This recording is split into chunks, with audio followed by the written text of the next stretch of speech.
아이는 부모의 일거수일투족을 지켜봅니다. 부모의 생각과 행동이 그대로 아이에게 전달됩니다. 그래서 싫든 좋든 가깝고도 중요한 모델입니다. 아이에게 너는 내 행동을 따라하지 말고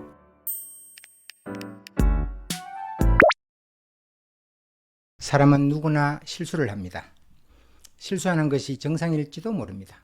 그런데 가끔 부모는 아이의 실수를 받아들이지 못하고 화부터 낼 때가 있습니다.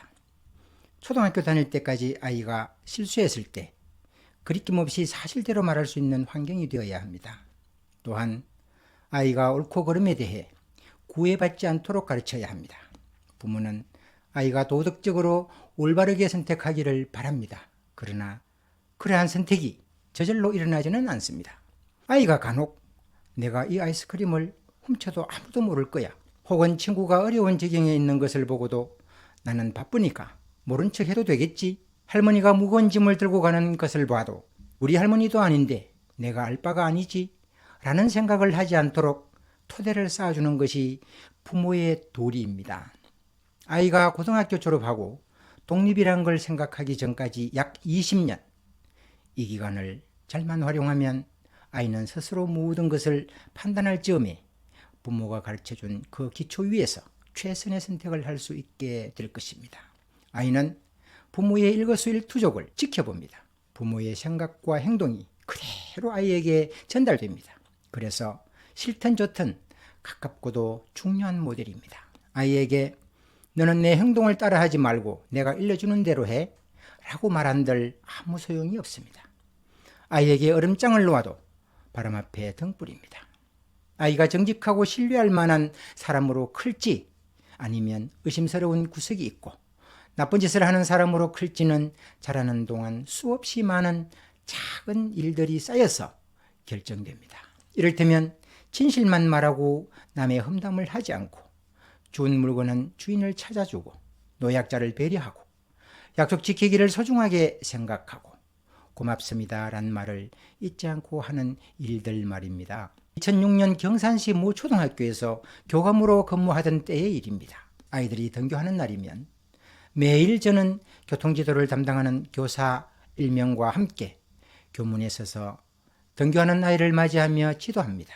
당시 교문 앞이 워낙 복잡해서 가장통신문을 통해 등교 시간에는 교문 앞으로 차량 운행도 삼가고 주정차는 할 수 없음을 몇 차례 알렸습니다. 그런데도 그날 우리가 서 있는 교문 가까이 차를 세우더니 아무렇지도 않은 양 아이를 데리고 학교 안으로 들어가는 학모가 있었습니다. 지도교사가 당황한 나머지 큰 소리로 학모를 불렀지만 이 학모는 아이 손을 잡은 채 뒤로 휙 돌아보더니 곧장 학교 안으로 들어가 버렸습니다. 아이를 데려다주고 나오는 그녀를 보고 교문 옆에 차 세우면 안 된다고 안내를 드렸는데 이렇게 위험하게 차를 세워두고 가버리면 어떡하느냐라고 하니까 내 차 세우는데 당신이 무슨 상관이에요? 라며 사나운 얼굴로 쏘아보더니 곧장 가버렸습니다. 그런데 여기까지가 끝이 아닙니다.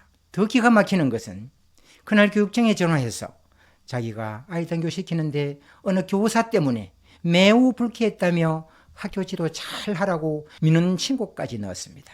그날 오후 교육청에서 도대체 무슨 일이 있었던 거냐라며 확인 전화가 왔던 서글픈 사건이었습니다. 참으로 저군이 없어 입이 딱 벌어질 지경이었습니다. 사실 사람에 따라서는 무임승차나 무관심 혹은 무례함 따위는 다른 사람에게 큰 해가 아니기 때문에 스스로 죄책감을 느끼지 않거나 마음속으로 정당화하며 변명하기도 합니다. 옳고 그름의 회식지대에 놓여 있는 것입니다.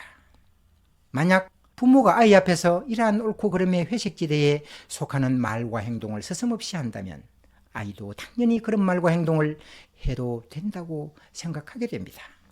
이러한 회식지대를 일상생활에서 겪은 아이는 자라서 부모의 회식지대 경계를 훨씬 넘어설 가능성이 큽니다. 즉 남에게 피해를 주든 말든 나만 편하면 되고 대중교통에서 어른에게 자리를 양보할 마음은 1도 없을 것이며 무임승차를 해도 죄책감이란 걸 찾아보기는 힘들 것입니다. 아이에게 올바른 가치관을 심어주기 위해서는 때로는 아이가 원하지 않더라도 아무리 불편하더라도 비록 손해를 보더라도 지킬 것은 반드시 지켜야 합니다. 이러한 가치들은 대부분 나보다 남을 먼저 생각하는 마음을 기본으로 합니다. 타인과 함께 누리고 공동으로 생활하기 위해서는 이기적인 본성을 억제해야 합니다. 아이는 초등학교 저학년을 넘기면 타인을 배려하는 개념 정도는 습득하게 됩니다.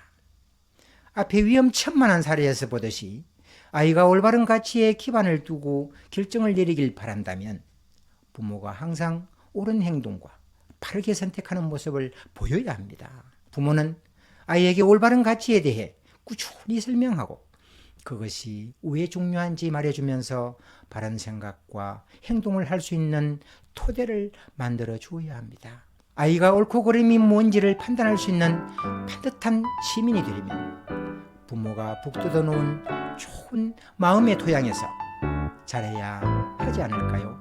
다음 주에 뵙겠습니다.